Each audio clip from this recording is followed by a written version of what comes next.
Hello दोस्तों, ये मेरे टर्की ट्रिप की दूसरी वीडियो है। पहली जो वीडियो थी वो मैंने बनाई थी इस्तांबुल में, और दूसरी जो अब मैं बना रहा हूँ वो मैं बना रहा हूँ कैपाडोकिया में। इनिशियली जब हमने ट्रैवल किया था तो हमारा प्लान था कि हम लोग इस्तांबुल में रहेंगे और अगर टाइम मिलेगा तो कैपाडोकिया भी जाएंगे। तो कैपाडोकिया मतलब एक साइड स्पाइस था हमारे लिए, और इस्तांबुल हमारा मेन स्टे था। बट थैंकफुली हम लोग कैपाडोकिया आए, and I can tell you कि I am so thankful to the god कि मैंने उस मोमेंट में ये डिसाइड किया कि मुझे इस जगह पे आना है। क्योंकि अगर आप मुझसे पूछें तो मैं 5 बार इस्तांबुल जाना छोड़ दूँ for coming here once, and the reason is because of the natural beauty of this place. Istanbul एक ऐसा शहर है जो बड़ा अट्रैक्टिव है, आपको बहुत पसंद आएगा। बट ऐसे शहर ना आपको बहुत सारे मिल जाएंगे, बहुत जगहों पे बहुत सारे शहर हैं। मैं मुंबई जाता हूँ तो मुझे सिमिलर टाइप ऑफ वाइब मिलती है। ऑब्वियसली थोड़ी चीज़ें अलग होती है, कल्चरली चीज़ें अलग होंगी, but similar type of vibe होती है। सिमिलरली आप ऑस्ट्रेलिया में कुछ जगह पे जाएंगे, बीच साइड के जो प्लेसेस होती है उनकी वाइब इन जनरल बहुत अलग होती है। वैसा ही शहर है इस्तांबुल। और ये जो प्लेस है ये one of the most unique places in the world है, एंड इसके लिए मेरे को इतना मतलब जो है अमेजिंग लगा है। सो इस जगह की स्टोरी ये है। उससे पहले मैं आपको बता देता हूँ, ये बैकग्राउंड में आप देख रहे हैं ये मेरा होटल रूम है, वो मेरे होटल रूम की खिड़की है वो। और ये एक केव है जिस केव में पिछले 2000 सालों से मतलब जेन्युइनली जो है मॉन्क्स वगैरह रहे हैं सर्वाइवल के लिए। पिछले 60-70 सालों में 80 सालों में इन केव्स को पूरी तरीके से खाली करा दिया गया because of the safety issue. Earthquake वगैरह आए थे तो रॉक्स वगैरह गिरे हैं यहाँ पे, तो सेफ्टी की वजह से वो परमानेंट जो लोग रहते थे, नेटिव जो थे, उनको हटा तो दिया गया है, बट अब ये होटल की तरह यूज़ होता है, तो थोड़ी थोड़ी जो है चेंजेस किए गए हैं। तो ये केव जो होटल है इसका जो एक्सपीरियंस है ना वो इतना यूनिक एक्सपीरियंस है कि मैं मतलब क्योंकि मेरे काम की वजह से और पर्सनली भी मैं काफ़ी ट्रैवल मुझे करना पड़ता है, बट मैंने कोई ऐसे जगह पे मैं कभी नहीं रुका। अंदर बाथरूम सेम है, बाथरूम में मतलब आप जो जिस कंपनी का उसमें टैप होगा, जिस कंपनी की जो चीज़ें होंगी वो सब सेम होंगी, बट कुछ ना कुछ वाइब अलग होती है because it's a cave hotel, बहुत अलग है। इस जगह की स्टोरी ये है कि यहाँ से ना इस डायरेक्शन में अगर मैं आपको दिखाऊं, उस डायरेक्शन में कहीं पे वो पीछे आपको माउंटेन रेंज दिख रही होगी तो वहाँ पे अपेरेंटली 60-70 मिलियन साल पहले ना कोई वॉल्केनिक एरप्शन हुआ था। वो कहते हैं कि आज भी वहाँ पे माउंटेन की तरह है जिसके ऊपर हमेशा बर्फ़ जमी रहती है। 60-70 मिलियन साल पहले ये इरप्शन हुआ था। अभी यहाँ से दिख नहीं रहा वो माउंटेन क्योंकि बादल हैं, बट अपेरेंटली लोगों को दिखता है यहाँ से। तो जब वो इरप्शन हुआ ना तो बहुत सारा मैग्मा निकला, जिसे हम लावा बोलते हैं, राइट। वो लावा ना यहाँ पे अब ये जो पूरा कैपाडोकिया का जो एरिया है ये ऑलमोस्ट 250-300 किलोमीटर का एरिया है, तो उसमें पूरा फैल गया। उससे बाहर भी फैला हुआ, बट ये कैपाडोकिया का एरिया 250-300 किलोमीटर का मेनली जो इसका जो बेस था, राइट। अब जब लावा निकलता है तो हर लावा बिल्कुल सेम नहीं होता, राइट। मतलब ऐसा होता है कि किसी टाइम पे जो है थोड़ा हैवी मेटल निकलेगा, किसी टाइम पे लाइट मेटल निकलेगा, किसी टाइम पे सैंड भी निकलती है। तो उस तरीके से जो है अर्थ मतलब ज़मीन के क्रस्ट से जो है बहुत सारी चीज़ें जो है निकलती रहती हैं, राइट। तो जब ये लावा निकला तो लावा तो लिक्विड होता है, तो लिक्विड ने हर चीज़ को सरफेस कर दी, मतलब बिल्कुल जो है सरफेस को लेवल कर दिया। जैसे पानी आप डालेंगे तो बिल्कुल लेवल हो जाएगा। फिर पिछले 60-70 मिलियन सालों में पता नहीं कौन सी एज रही होगी, पेलियोलिथिक, पता नहीं कौन कौन सी एज बोलते हैं, उन सालों में हो सकता है तब डायनासोर भी होते हों। तो उन 60-70 मिलियन सालों में ये जगह पे पानी बारिश की वजह से, या हो सकता है कुछ टाइम जो है ये अंडर वाटर भी रहा हो ये जगह, उसकी वजह से यहाँ पे एक वो जो पोर्शन था, जो सैंड वाला पोर्शन, जो लाइट जो चीज़ें होती हैं वो उड़ के या धुल के चली गई, और जो हैवी जो चीज़ें होती है जैसे लाइमस्टोन है ये बच गए। तो अभी आप देख रहे हैं तो ये जो है बहुत सारे आपको दिखेंगे।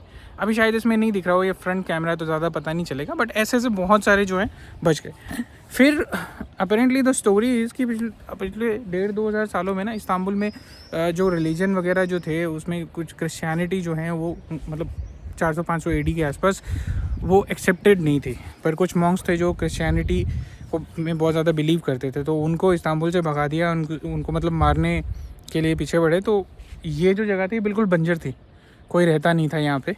तो वो लोग जो है यहाँ पे आके बस गए थे। तो उनको रियलाइज़ हुआ कि यार लाइमस्टोन है, इसको तो मतलब कार्व करना बड़ा आसान है और अंदर रह सकते हैं। तो धीरे धीरे वो रहने लगे और सिविलाइजेशन बन गई। तो ये जो जगह है इस टाइम, मतलब इस पे लिटरली एक टाइम पे कुछ ग्रीक या क्रिश्चियन मॉन्क्स एक्सेट्रा यहाँ पे रहे हैं। इस एग्जैक्ट जगह में लोग रहे हैं। ऐसे ही यहाँ पे जितने भी आपको केव होटल दिख रहे हैं इनमें एक्चुअली लोग रहे हैं। इतनी अमेजिंग स्टोरी है। आप यहाँ पे जब आते हैं तो वाइब इतनी अलग है। अच्छा, हम जब कैपेडोकिया आए थे ना तो हमारा पर्पस था ये देखने का कि हॉट एयर बलून से जाते हैं तो कितना अच्छा लगता है, बिकॉज मूवीज़ में तो वही दिखाते हैं, राइट। और वो बहुत अमेजिंग लगते हैं। हमने सुबह देखा था, but I would not regret a bit, although I have already seen it, मैंने देख लिया वो hot air balloon, but I would not regret a bit अगर आप मेरे से वो हॉट एयर बलून वाली मेमोरी ले ले और मुझे सिर्फ कैपेडोकिया विदाउट दैट भी दिखा दे। इतनी सुंदर जगह है ये, बट हॉट एयर बलून के साथ तो और भी अमेजिंग लगती है। मैंने कुछ वीडियोस बनाई है, मैं शायद अपलोड करूँगा उनको, बट हॉट एयर बलून के साथ तो इतनी अमेजिंग जगह लगती है ना। मतलब एक तो नेचुरली क्राफ्टेड इतनी सीरीन ये वैली है, और ये वैली तो मतलब एक वैली है, ऐसे ऐसे बहुत सारी वैली है। हम जैसे कैपेडोकिया के अंदर जो है आई थिंक 5 हिस्से हैं, जैसे गोरमेक है, नवशीर है, ऐसे 2-3 और हिस्से हैं। और उन हिस्सों में फिर अलग अलग उन विद इन दैट हिस्से जो है वैलीज़ है, जैसे शहर के अंदर कॉलोनीज़ होती हैं उस तरीके से। तो उन वैलीज़ में से एक वैली है जहाँ पे हम रह रहे हैं। यहाँ पे बस स्टैंड जो है यहाँ पे पास में ही है। हम लोग बस से आए थे इनिशियली, क्योंकि फ़्लाइट से थोड़ा महंगा पड़ रहा था। और फ़्लाइट में क्या होता है कि अगर आप सस्ती फ़्लाइट लेते हैं ना तो उसमें लगेज आपको देता नहीं है। अब इंटरनेशनल फ़्लाइट जब आप लेके आते हैं उसमें लगेज होता है ज़्यादा अलाउड। तो ऐसा तो है नहीं कि लगेज आप एक शहर से दूसरे शहर छोड़ के जाएंगे तो लेके जाना पड़ता है, फिर उसके लिए एक्स्ट्रा आपको लगेज लेनी पड़ती है। इवेंचुअली आपको रियलाइज़ होता है कि यार बहुत महंगा पड़ जाएगा। तो फ़्लाइट हमने ऑप्शन डिच कर दिया था। तो हम बस से आए थे। बस में हमें ऑलमोस्ट 1000 लीरा देना पड़ा था इस्तांबुल से यहाँ आने के लिए। 12 घंटे की बस थी, 2500 के आसपास, मतलब आप मान लीजिए INR में। और बस सिर्फ सिटिंग होती है, यहाँ स्लीपिंग बस का चक्कर नहीं है। हमने सोचा कि थोड़ा महंगा लेके स्लीपिंग बस में आ जाते हैं, बट स्लीपिंग बस है ही नहीं। तो 12 घंटे बैठना तो पड़ा हमें, वो बड़ा एक स्ट्रगल था। बट जब देखी ये जगह तो मतलब एब्सोल्युटली वर्थ इट थी। मैंने जो भी चीज़ें आपको बताई है वो बताई है जो मेरे गाइड ने मुझे बताया है यहाँ पे आने के बाद, या जो हमने यहाँ पे जो पढ़ के जो चीज़ें सीखी हैं या देखी हैं। तो कभी आपको मौका मिले तो ज़रूर आएँ इस जगह पे। मैं personally I was not happy with my Turkey trip after my Istanbul trip was good, but honestly I've been to better places. I've been to I think I would personally rate Vietnam above, or Hanoi's experience, Sapa's experience above Istanbul, because of the fact कि Hanoi के पास Tamkok है या Halong Bay है। मैं उस तरीके से सोच रहा था। But having seen this place, I think this brings back the whole objective of me coming here into sort of perspective, जहाँ पे मैं कह रहा हूँ कि यार अच्छा किया यहाँ पे आके। अदरवाइज़ एक गिल्ट था। मतलब इस्तांबुल ने ना थोड़ा सा लेट डाउन किया, क्योंकि जगह बहुत प्यारी है वो, बट कुछ यूनिक नहीं था उसमें। मतलब एक जो आप चीज़ होती है ना जो आपको अट्रैक्ट करे और आप बोलें कि ये नहीं किया होता, ये यहाँ नहीं गए होते तो ये नहीं किया होता, वो बस एक अलग शहर था। और अभी ऑनेस्टली अभी जिस स्टेज में हैं हम लोग लाइफ के, हमारी कोशिश है कि हम नई नई चीज़ें देखें रादर देन कि सिर्फ लेजर के लिए जाएं। अगर आप सिर्फ लेजर के लिए जाना चाहते हैं, 4 दिन कहीं पे रुकना चाहते हैं, एंजॉय करना चाहते हैं, इस्तांबुल बहुत बढ़िया जगह है। बट हम सिर्फ लेजर के लिए नहीं जाते, वी गो टू एक्सप्लोर। और एक्सप्लोर के हिसाब से मुझे इस्तांबुल बहुत ज़्यादा अमेज नहीं किया। हैं कुछ चीज़ें वहाँ भी हिस्टोरिकल चीज़ें हैं, बट नेचुरल नहीं है, बहुत ज़्यादा मैन मेड है। ऐसी चीज़ नहीं है, you don't get to live in a place like this. So all said and done, I think absolutely worth it. You should come here if the time allows, if you have a budget. Cappadocia आप आइए, 2-3 दिन के लिए भी अगर आपका plan बन है तो आप आइए। It's a beautiful place, and I think I'm gonna go with a lot of wonderful memories from this place. मैंने काफ़ी एक बड़ा एरिया देखा है। आज मैंने टूर गाइड बुक किया था, तो टूर गाइड ने भी काफ़ी हेल्प किया। एंड उसके बाद ही मैंने ये वीडियो बनाया, because I did not want to make an uninformed video. But my opinion remains unchanged since morning that this place is absolutely worth it.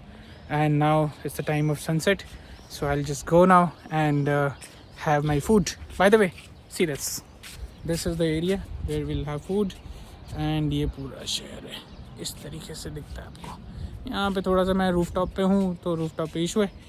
अच्छा, वैसे पहले रूम में जाके लेट्स गो एंड चेंज।